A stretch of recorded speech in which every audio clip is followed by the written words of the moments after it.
Hey, I've been playing a new game and wanted to tell you about it. I think that about covers it.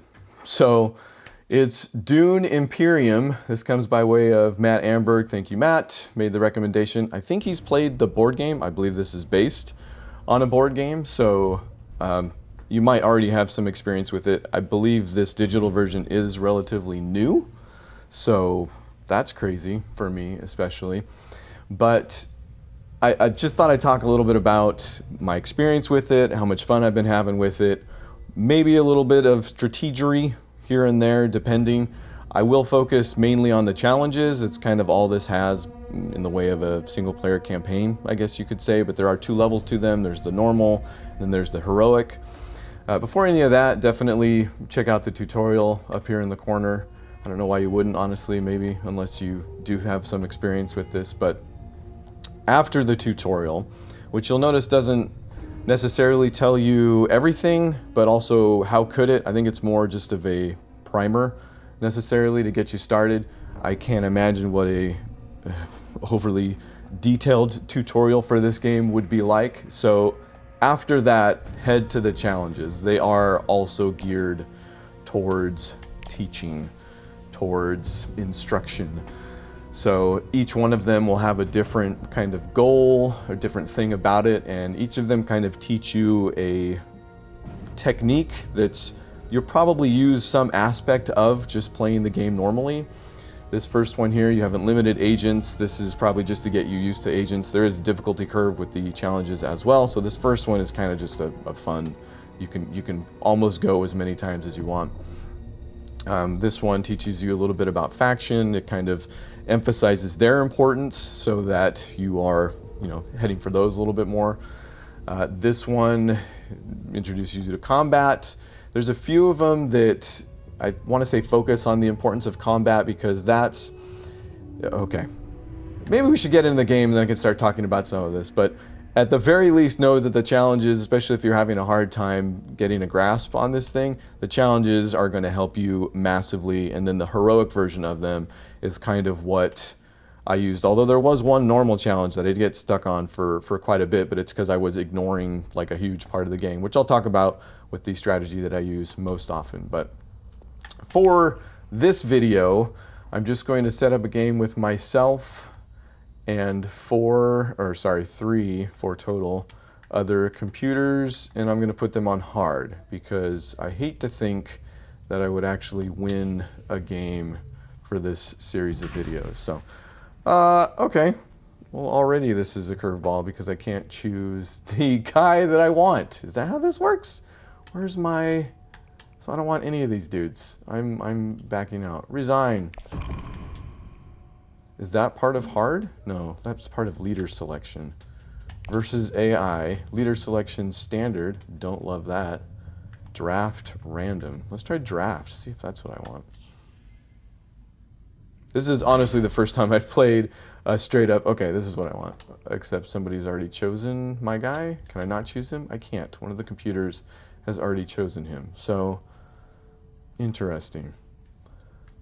I want to choose Duke Leto. Did I say that like Jared Leto's last name? That can't be. How many times do I have to do this until I get the one that I want? On the challenges, you get to choose whoever you want as often as you want. So let's try the other. No, random can't be it. I'm going to go with draft again since that at least showed me. Okay, all right. So I can choose Leto for this one. All right, so we're in.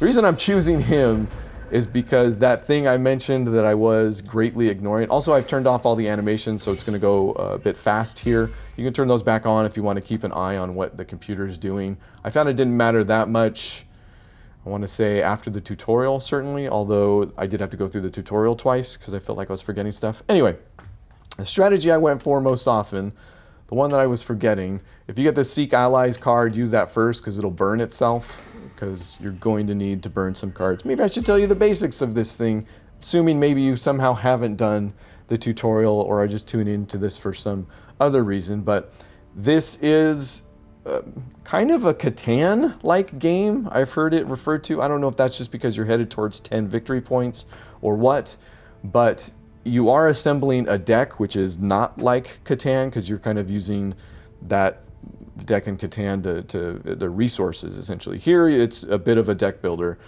You will be culling and, like I said, trashing cards. So that's why I play that Seek Allies card first, because you do need to trash cards. I'm going to end my turn having played that. On the left, where I played it, those are your alliances. Basically, the more you move up those levels, the more victory points you're going to get. You get 1 for going halfway up. You get another for going all the way up, except that you'll notice there are 3 more spaces on the very top there of each alliance, and that's because that victory point can be stolen from you if somebody surpasses you on that road.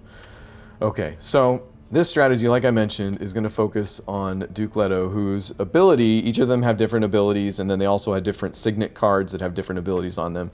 His ability allows me to buy any of the green spaces for 1 less, and the green spaces are important. This is the thing I was ignoring, because they're permanent additions. So that one in the top left, the green one that has the 4 with the blue 2 in the middle, that will add 2 to your bank at the end of every turn, where you can buy new cards for your deck. And then the 7 on the bottom right of the green spaces, that's your reinforcements, I believe they're called, but that gives you an entirely extra person to play on the board. You can only get the benefits of the board spaces as you play your guys there. And you'll notice on each of the characters on the left, you have a number of guys that you can play each time. So I'm in the interest of getting, I believe they're called Solari. I'm not making this sound any easier to understand than maybe the tutorial does, but those are the currency with the gray circle around them. Those are the things that Leto gets a discount on. Maybe I'll just go back and forth between Leto and Leto, and I'm pretty sure it's Leto too. I think Jared's ruined us all to some extent. So I'm going to get that space, which will just straight up give me 3 more points, because again, I'm making a mad dash for that top left green and that bottom right green space. And the last bit of your turn will be the reveal turn, which is what I did based on what your cards give you. Each card has 2 different spaces. This is a good screen for that. See if I can bring one up real big. Okay, there we go. So this is another thing I didn't understand right off the bat. That center space in kind of the tan, that's what will happen if you play the card during the game. The space on the bottom is what will happen if you reveal the card at the end, which is kind of like discarding. I guess you do have a discard pile. You'll see at the bottom here on my character. If I undo that, nope, can't do it just yet. Okay, hold on. There we go. Yeah. So you'll see, you can select on this at any time and see what your discard is, what's in your deck, what you've trashed so far, which, like I said, that card trashed itself automatically. So at the end of every turn, you'll get this to buy new cards. If I have any ability to lean towards the Jezerets, because they do synergize a little bit, and they're kind of the only cards I've found that do synergize more often than others, let's say. So it's not a for sure thing that you can get them, but you'll see, like that one said, if I have played another Bene Gesserit, it will give me a faction point. So that ends up being really handy. My bonus with Leto, I said it a third way, is that he can spend 1 spice, which are more resources that you're going to mine there on the bottom right of the screen. Anything with a triangle, yellow triangle, you will spend those spices. So here's my signet ring card. This is what I'm talking about right now.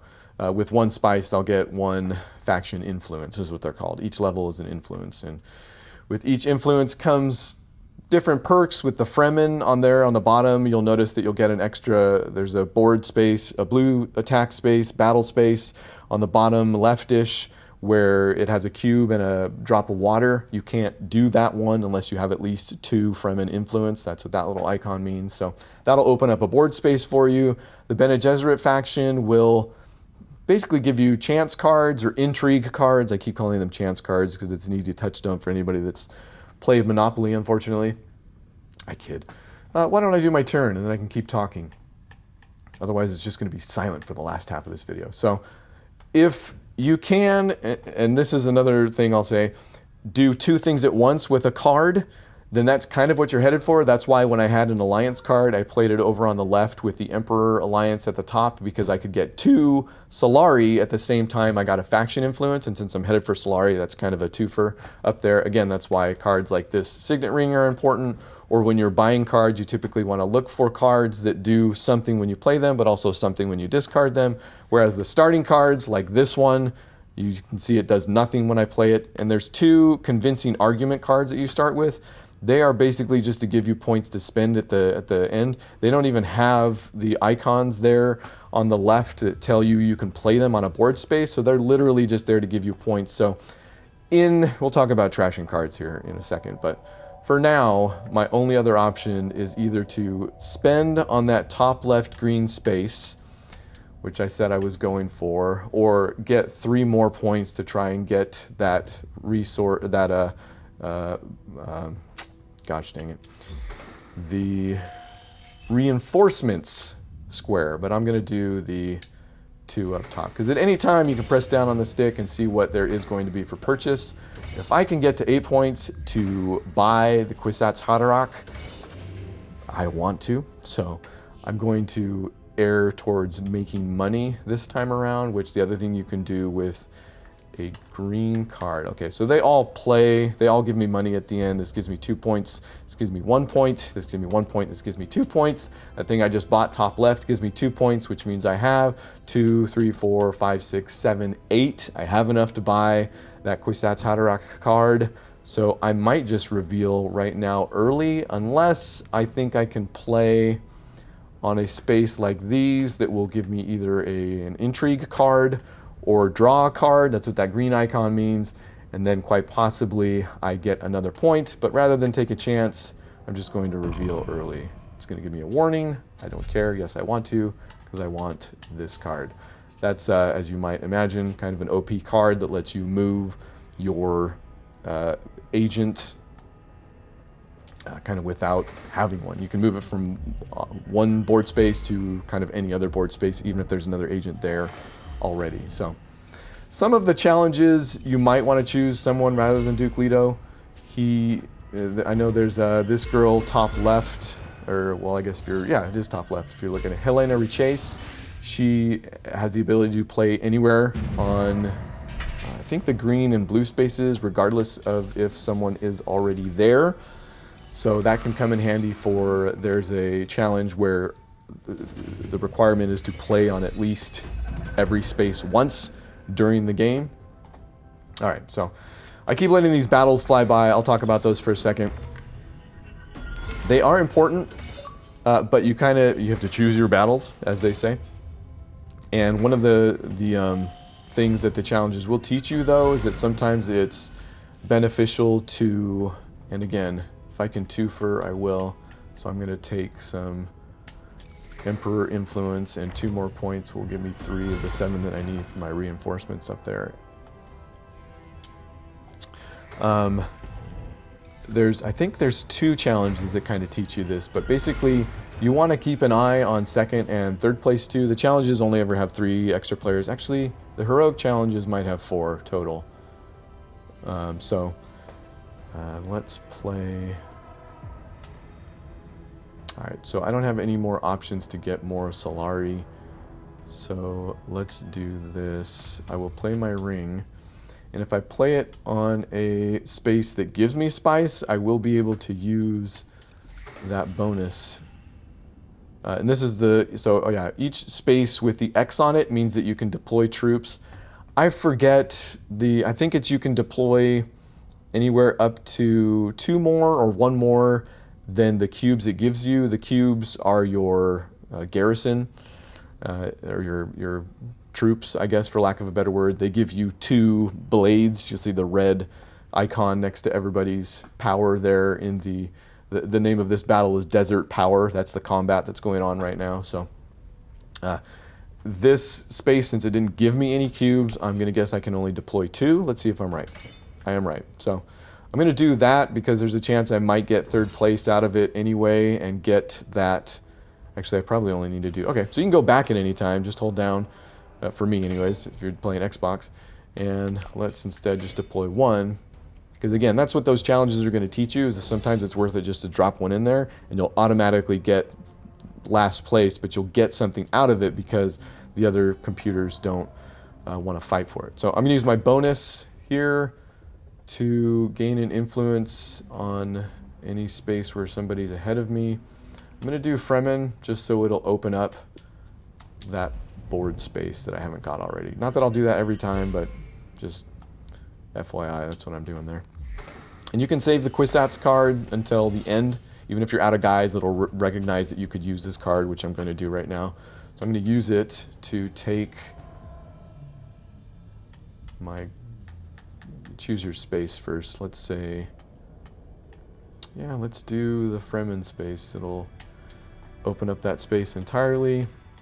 And the reason why I do this at the end of the turn is because it will block those spaces for most people during the game. It looks like the battle, I'm not going to deploy any more troops. I think I'm okay.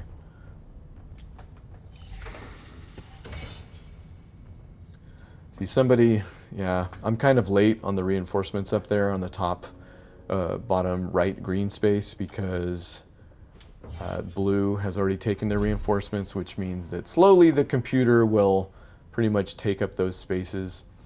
All right.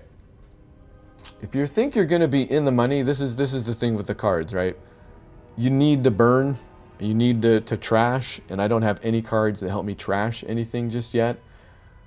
In fact, I would say you need at least 2 or 3 cards with the trash ability. There is the Bene Gesserit side over there. You can see on the left, if you pay 2 spice to get an influence, you will also be able to trash a card in order to draw 2 cards. You can definitely use that to your advantage, but having a card that lets you trash, like I said, 2 or 3 of them actually is incredibly handy because you want to be drawing the cards that you are buying here on this space. So the Guild Bankers card, Spicing Guild here, this card's kind of important, but it depends on if you think you're going to be getting money throughout the game. I think I'm doing okay. I'm going to chance it. I'm probably spreading myself a little too thin. I'm not going to buy any of these Spice Hunter cards because they don't do anything in the middle. Again, there's probably some synergy to be had with Fremen, but I'm not really building a Fremen deck, so I'm going to skip it for now. There you go. In the battle, whenever somebody gets grayed out, that means they've made their bid. So I did get 3rd place for just 1 cube there. I've had it happen where I've played a cube and actually got 1st place on a victory point battle. It depends on the rewards. The computers definitely won't go in as hard on stuff that doesn't include a victory point. So that's where you can sometimes gain an edge, like this one, for example, Cloak and Dagger. I assume there's a deck wherein, you know, if this was a board game, it would be showing you all the names of these battles that come up. But all right, again, I'm falling behind on the Solari, so I'm just going to straight up play to the 3 again to get more. I should have been doing this quicker. I might have already made too much of a mistake. Although we are all kind of tied there on victory points there on the left. So. All right, so they're already going kind of hard on this battle for whatever reason. Another conversation you'll probably have often is whether or not you want an intrigue card or draw a card. I don't have that choice right now, but oftentimes you will. I've lately been leaning towards, I mean, depending on where you're at in the game proper, you know, like what's going on, you might want to draw a card, but I think more often than not, I kind of lean towards these intrigue cards because they do, like this one right here. I'll just kind of get a free card out of it anyway, which is the Spacer one. Okay, so if this one gets discarded, that turns the, I didn't mention this, the Spice Must Flow card all the way over there on the right. That just straight up gives you 1 victory point. So if you can save up to get those, it's kind of worth it. This knocks Guild Bankers card I was pointing at, knocks 3 off the price. So it only costs 6. So if I look at what I'm doing, I count my 2 that I've got up here permanently now. That's 2, 3, 4, 5. Okay, so I've got 5 total. I'm going to deploy a troop because nobody else has yet. That'll possibly give me 3rd place, but it doesn't look like I'm going to have any opportunity to get up to 6, even with this discard. So that probably means I should have played that Guild Bankers card on the Emperor Influence line. So live and learn, as they say. Is this making sense yet? So there it is, 5. At least I counted that up right. All right, so this is an awesome card, especially if you're going for Bene Gesserit or even Fremen. It looks like this double dips with the other Bene Gesserit card that I have. But because it lets you trash a card, so I'm absolutely going to buy that. Yeah, so once you start getting the cards that you want, especially towards the end of the game, I'm like not buying anything. Because again, the more you build up your deck, the harder it becomes to draw the actual cards that you want. Okay, so they ended up going in on it, so I'm not going to get anything. 4th place doesn't get anything in the battles, and if you're playing the normal challenges where it's only 3 players total, 3rd place doesn't get anything out of the battle. And if anybody ties, they get the next down prize. So tying for 1st place only gets you second place prize,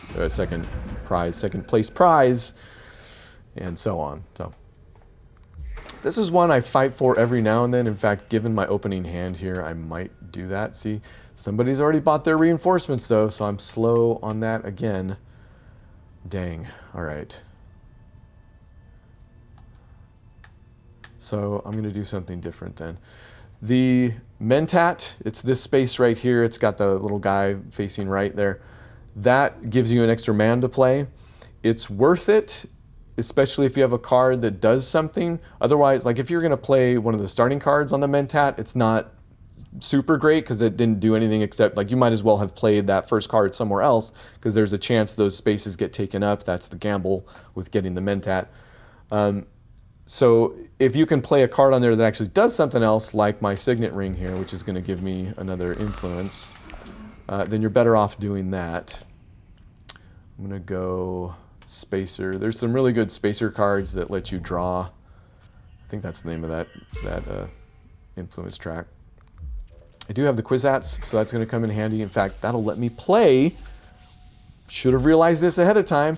The Kwisatz will let me play on that space to get my reinforcements, even though somebody's already there. So I'm going to, if nobody steals it, play on that Emperor influence track with my Diplomacy card. Yeah, so I'm falling behind. I often do fall behind, but something about this strategy is a little bottom heavy. Like the points will come a little bit quicker towards the end of the game, so don't feel too bad if you're falling behind. There's also, obviously, with any game, an amount of chance here. Are you going to get the right cards? Are the right cards going to show up for you to buy, etc.? So I'm going to play the Kwisatz first because this other Bene Gesserit card has a bonus that gives me influence. So I'm going to play again to this card, or this space that gives me my reinforcements. That'll give me an extra guy as well. And I will... You kind of want to choose a pawn that's an agent, that's not going to open up too many possibilities for the other opponents, because, you know, if I had taken the guy from the Emperor influence track, somebody might have played there, and you can see it's kind of, I'm only 1 behind the red on that influence track, so there's a chance I could get ahead of him and steal his points.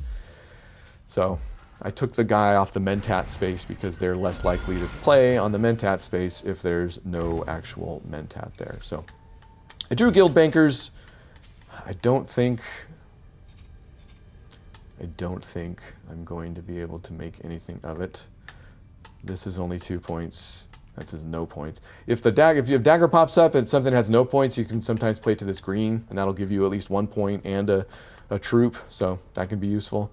Looking at the battle, nobody's played for 3rd place yet, so that might be worth getting in on. But again, looking at what I got, unless I play something that draws something pretty heavy, I don't think I'm going to make 6 points. But what the heck? Let's try. I got 2 guys left, so I'm going to play on the space to draw a card. I'm going to take my influence. You got to be careful with the alliance stuff. It's really tempting to get, let's say, focused. It's kind of like, you know, Catan, there's like longest road and biggest army. Like you'll get focused on an arms race. Okay, I drew Dune, which is at least the same amount of points as the one I just played, so whatever, could be worse. I don't know if I'm going to get up to 6. So but yeah, be careful with the alliances. You can find yourself, you know, going sunk cost on those pretty easily. So I've got 2 permanent here, 3, 4, 5. If I spend this dagger up here, that'll make it 6. So, kind of worked out. And I will reveal. So that's it. I can buy one of these, but another one of these came up. Gosh, dang it.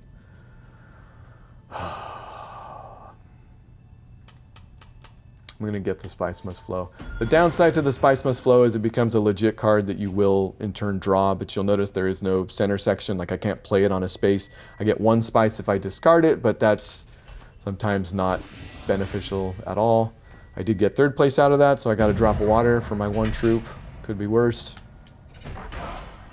The later battles, you can see it says 5 out of 10 out of there, are 2 victory points. So I tend to save up my troops for those battles because certainly the other players by the end, it's still a balance, you know, pay attention to what you're doing.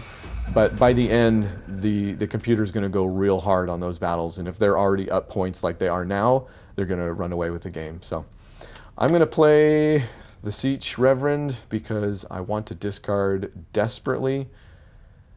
And I don't know if I want to get involved in the Fremen chase over here. Also, I haven't even got the first victory point for the Bene Gesserits. And again, that'll give me a bonus. So I'm going to take that. I'm going to burn. And don't forget about these up here. You can choose between your discard, your play area, and your hand.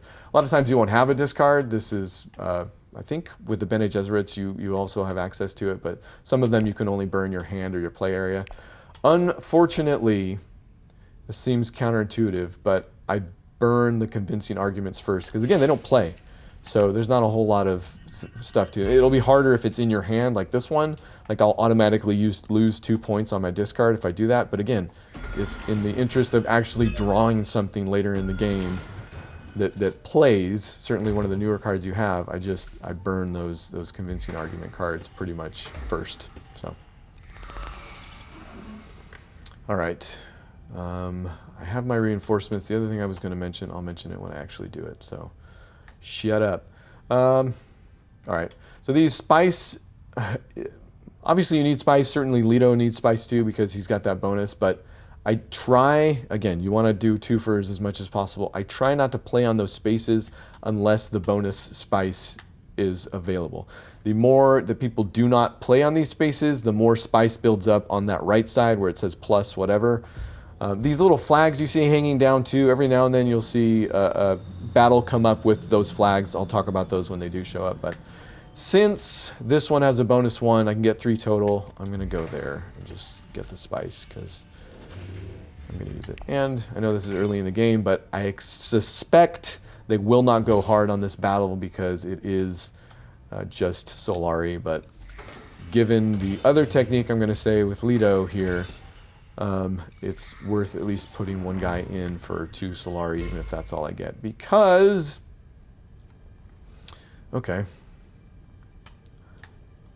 let's get an intrigue card out of this. You'll notice the computer, if you look on the left, it tells you how many intrigue cards they have. They always have like 3 minimum, so that's another good sign. Actually, I'm not going to deploy any more troops. I'll just take what I get in turn. Okay, so I've got a card that gives me 3 points when I win a conflict. So I'm going to start trying to win them pretty soon anyways. Look, nobody bought this one anyway, so I lucked out. Okay, so I bought that extra Bene Gesserit card. I'm just, if I was going to buy anything else, it would be this Chris Knife, which does up your Fremen bond if you're in the right position. But I've already got 14 cards. You can see in the bottom left there, my deck just turned into 14. That's like 10 to 15 cards, I feel like, is the sweet spot for the deck size. If you've got really good cards, go even smaller. All right, so this is an interesting situation. There's a few of these cards, these intrigue cards, that'll let you get points after the fact. I'm in what could be, they haven't discarded yet, so they might have some combat points coming up. You know, I'm just going to play it. And I'm going to choose to play the actual swords, or whatever they're called, because I have a feeling they're not going to try and do much extra for their Oh, I was wrong. Whatever, I got second place out of it. Sometimes it's worth playing those cards just to go up a place. And again, I got 4 Solari out of it, so not bad. Because, this is where I'll talk about the other strategy for Leto, why I choose him, is because since all of his green spaces are discounted, the Mentat space, okay, well, no wait, oh wait, okay, I thought somebody stole the Mentat right there. Since the Mentat space is discounted, it only costs me 1 to take him. So I found, again, when it comes to playing the computer, that somebody just took the Mentat. So there's an entry card that says play it to take the Mentat. So I think that's probably what just happened. Yeah, Blue took it, and she's in the lead. So awesome. So I'm not going to do that. My Signet Ring is already up, and I have the Spice. I'm going to give myself an intrigue. But we have the first of many battles here where it's 2 victory points. So I'm going to try and play on anything that lets me... Again, you want to play, especially if you're trying to go nuts with the cubes, with the garrisons here. Let's go up. Bene Gesserit will give me 1 more point.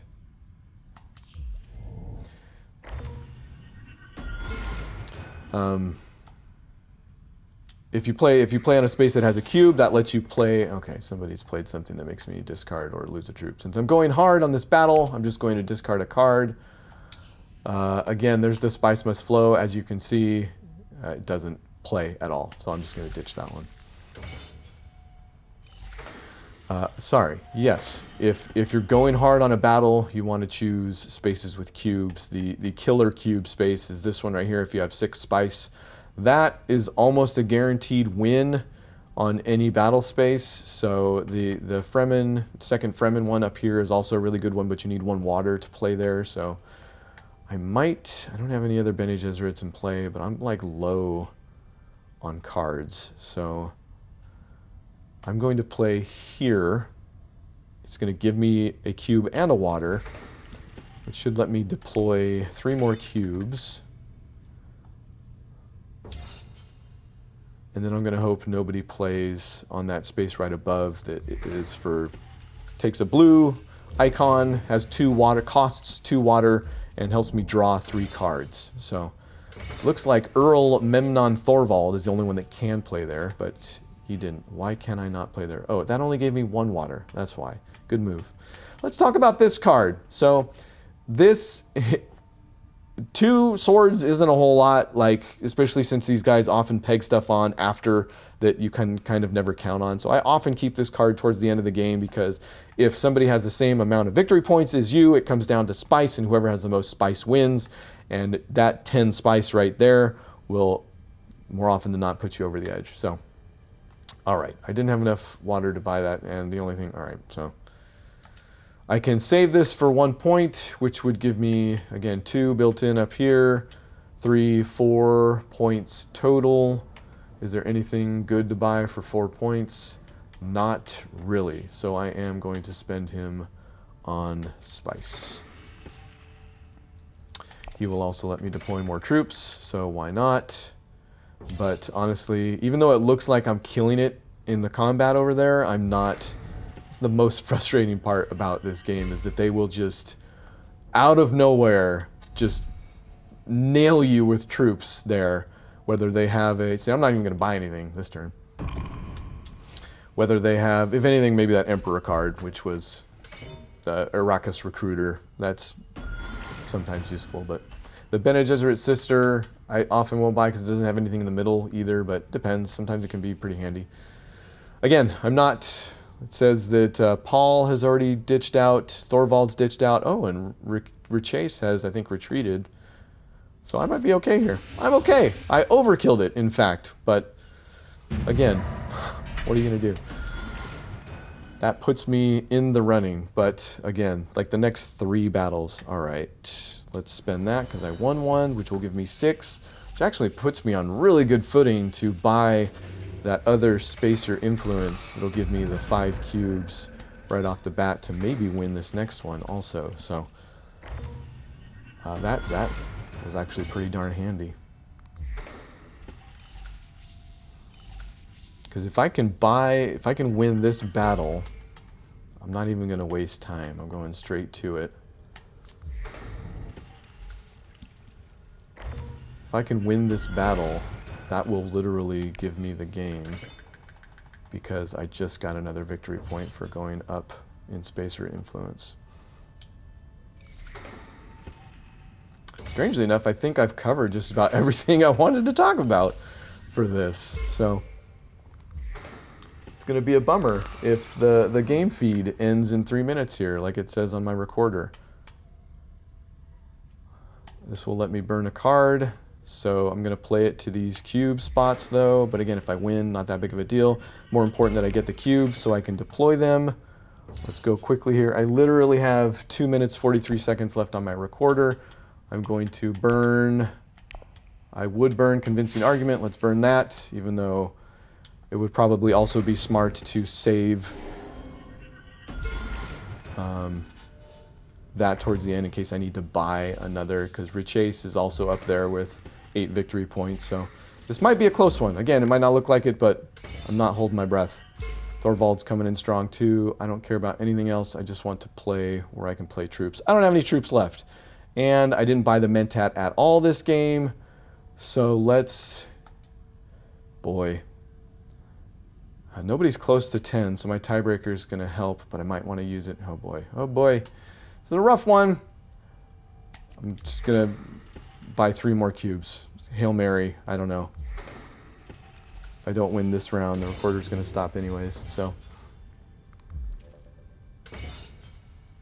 see, Paul's going nuts over there, just kind of out of nowhere. Yep, it's just going to keep going up. And he stole one from me. He had the card that makes me lose 1 and him gain 1.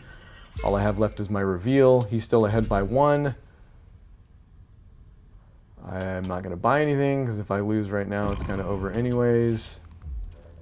And strangely enough, I'm going to play my tiebreaker card if it gives me the choice, although Richase is making a run at it too.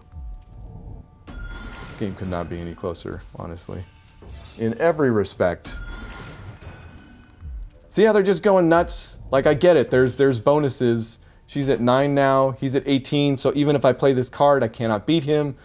He's in last place, so him winning this battle isn't the end of the world. Good gosh.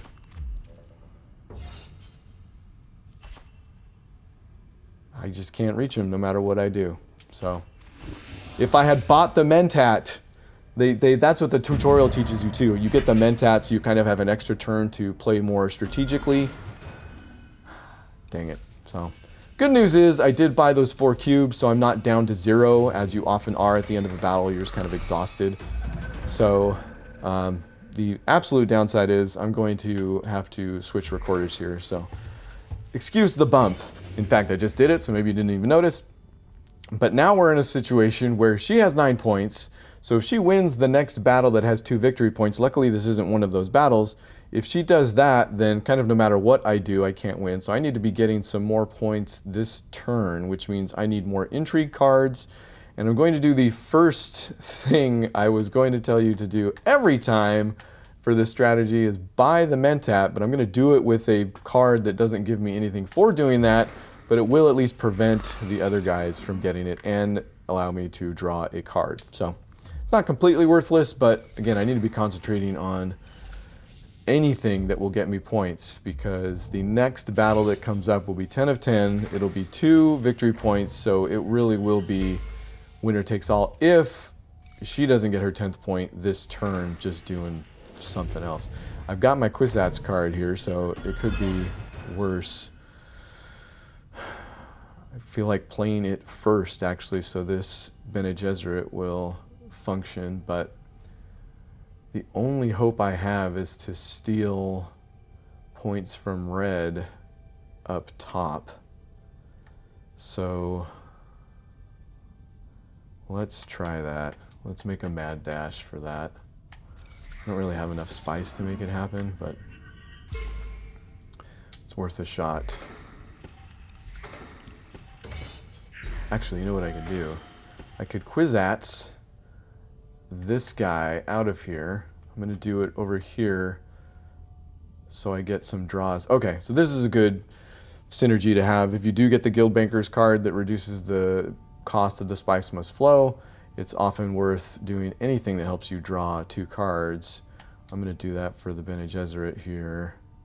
I'm going to move this guy so I can actually play there again if I can. It doesn't put me too far away from being competitive on the Bene Gesserit route as well. What do I want to trash? Again, I don't know how much it's going to matter. I've already played, this is something also to know, you can trash stuff that's in the play area and it's not going to affect what you've done. So I'm going to trash that dagger, which will let me draw 2 more. 2 of which, 2 Bene Gesserit, what are they, missionaries? Protectivas, which let me do the bonus. Okay, yeah, so it looks like I'm going to be able to steal the track from Emperor, and this will let me draw cards. Wow, we're in a pretty good situation here. So I'm going to play here. That's going to let me draw 3. You do have to be careful about the draw spaces because sometimes you won't have any cards to draw, so it's kind of a waste, but this is going to let me go up in the Emperor influence, which will steal a point from Paul, give it to me, which will give me 9, which will tie me up, but it'll also let me draw 3 cards. And I'm just going to deploy all the troops that I can for any reason. But now I for sure can afford a Spice Will Flow card towards the end. And I've got one more guy to play. I don't think I can turn that into a victory point, unfortunately. But I definitely don't want to get rid of the guild. Okay, I can't even play this card anywhere right now. So let's... I can play my Signet Ring, though. I'm going to make sure I have enough points. Yeah, so this is going to give me all sorts of points. So I can play my Signet Ring to here. Sure, why not? And it'll let me gain 1 spice to go up in the Bene Gesserit route, which once I reach... If somebody's already taken the point, which I'm not discounting, I might be able to get another point to go up and steal that victory point as well along the Bene Gesserit route. But it will still give me a bonus card, intrigue card, which ended up being another battle card, so that could come in handy. They're not really going hard on this battle at all, which is fine. This is the Smuggler's Thopter.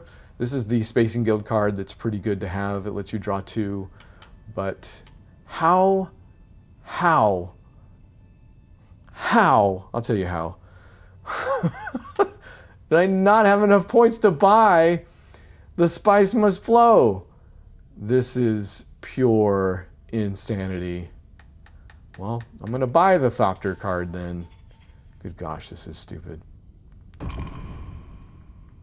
Yes, I want to end my turn, but I tell you what, I'm going to go... Can I even? All right. This is beyond stupid. This is a real Hail Mary right here. I'm going to use these, because they haven't even... Again, if their icons are grayed out, that means they've finished deciding what they're going to do for the battle. They're not even grayed out. So they've likely got more swords they're going to play. But if I can win this battle, I will get 2, that's the reward, 2 influence tracks and a intrigue card. I will get 2 of those, which I can use on the Bene Gesserit route to steal a victory point from whoever has it at this point. Let's see, it would be blue also, who's in the lead. So this is probably ill-advised, but here goes. And then I'm even going to use this just to be, like if you, oh, I don't know if yeah, I can use that, okay. Here we go. Oh, they took it. All right. So this is still going to be a little interesting because she has 1 intrigue card left. So I'm going to choose the Bene Gesserit route. It's going to steal the 10th point from her. So even if she does have something on that card, I'm looking pretty good. Nobody's going to pull out 2. Oh, and when I win a conflict, I go up. Nice, that was the card I just got. You can use those. Let's go up. It really doesn't matter, but Fremen will give me 1 water. So I'll do that.